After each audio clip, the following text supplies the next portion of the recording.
Ayan.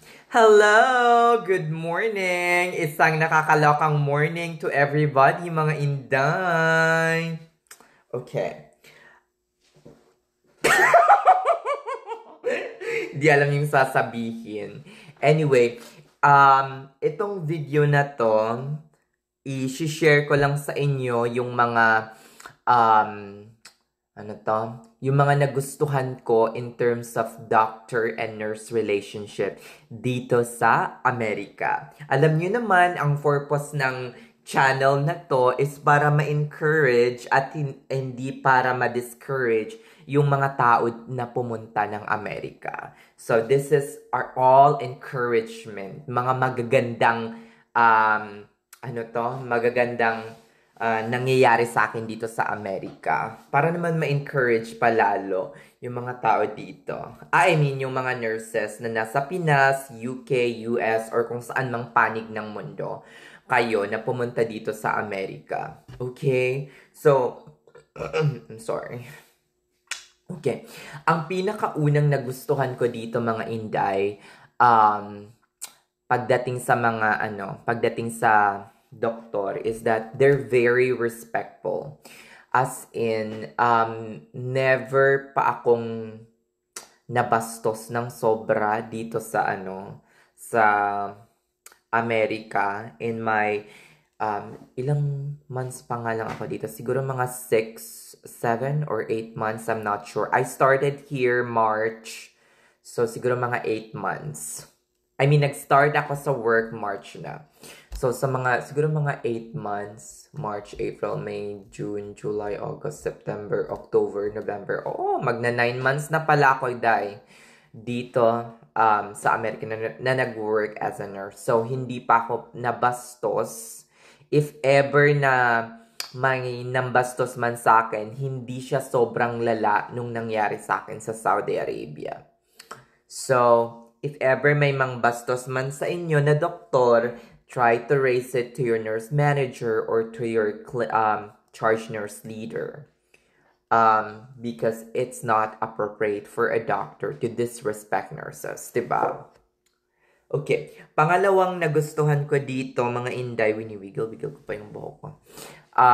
Dito sa Amerika ay yung mga doktor, pag may kailangan sila or may gagawin silang procedure, hindi mo na sila kailangang i-assess. Sometimes you need to assist them if they needed to.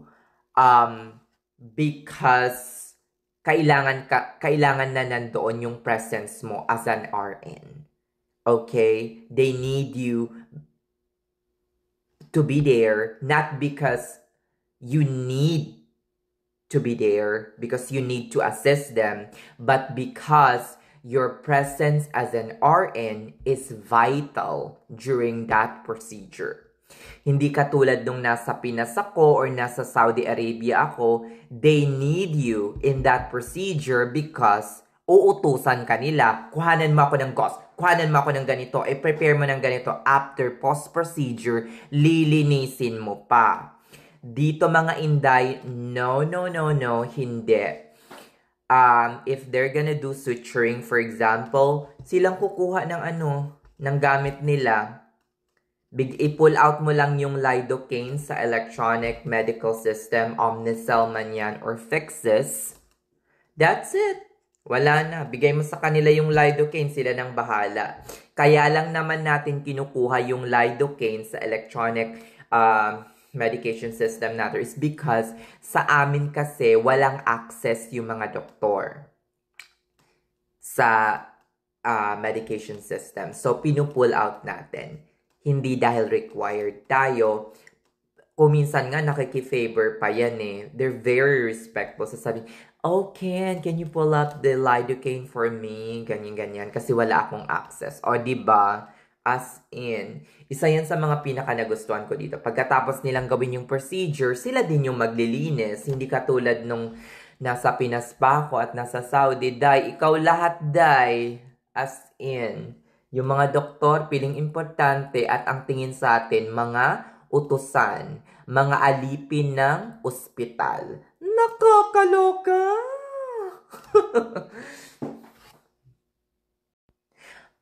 Pangatlong pinaka nagustuhan ko dito is, for example, you have suggestion about the plan of care of the patient or recommendation. They really value that if it's really valid, as in mga Inday. Hindi katulad sa Pinas or sa Saudi Arabia na ano pa nga ako nung wala pa ako dito sa US, nasa ibang bansa pa ako practicing. Alam mo kung ano yung sinabi sa akin? Nag-suggest lang ako ng, plan of care. Ang sabi ba naman sa akin is, Ken, the last time I checked, I'm the doctor here and not you. I'm like, yeah. Kung ano man yung na-learn ninyo sa libro ninyo that yung nurse nag-iisip din and before ibigay yung mga gamot, they're actually protecting the patient from any harm and making sure that all the order is correct or not.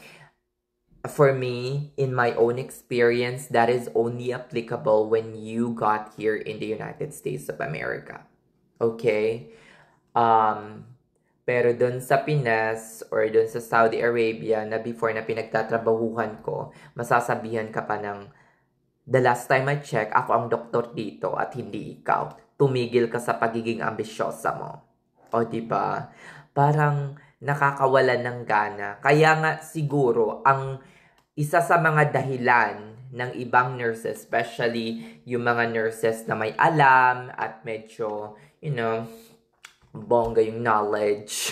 Charis, bongga yung mga nurses is hindi lang dahil sa sweldo. Dahil din yan sa pagtrato ng mga doktor sa mga nurses dyan sa Pinas or kung saan mang panig ng mundo. Isa yan sa mga dahilan kung bakit yung mga ibang nurses ay hindi gustong magtrabaho as a nurse sa Pinas. Kasi mababa yung tingin ng mga tao at ng mga doktor at ng management sa mga nurses. Okay? Wag na tayong magpaka-impokrito that we value nurses. As in, wala talaga, day. Okay? Nakita na natin yan doon sa COVID. Wala. Yung yung hazard pay or kung yung ano ba yon, yung para sa hanggang ngayon, hindi pa lahat ng nurses ay nakatanggap ng hazard pay dyan sa Pinas. So, sasabihin nyo that you really value nurses? No. Here in the US, bihirang-bihira ang isang registered nurse na magpo-proceed into MD. No, definitely. There is a lot of postgraduate, continuing education. If they want to practice like a doctor, if they want to order medication, if they want to be like a doctor, order some diagnostic procedure, what a nurse or an RN will do is they will proceed into a nurse practitioner program, and then after they graduated, they have their MSN, then pass the nurse practitioner certification exam, then they can now act like a doctor. They can do basically yung mga things na kayang i-perform ng isang doctor. Ordering diagnostic procedure, ordering medication, directing nursing staff or staff nurse or RN.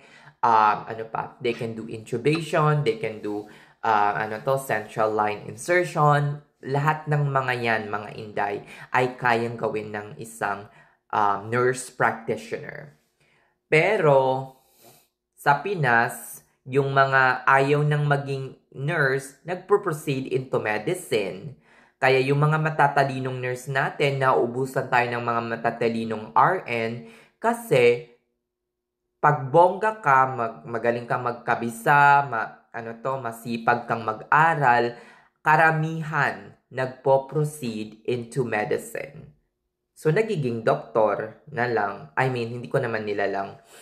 So, dito, bihirang-bihira ang isang RN na mag-proceed into medicine. Sa katunayan nga, kung minsan, yung mga sweldo ng mga travel nurse is much even bigger compare sa sweldo ng mga resident doctor.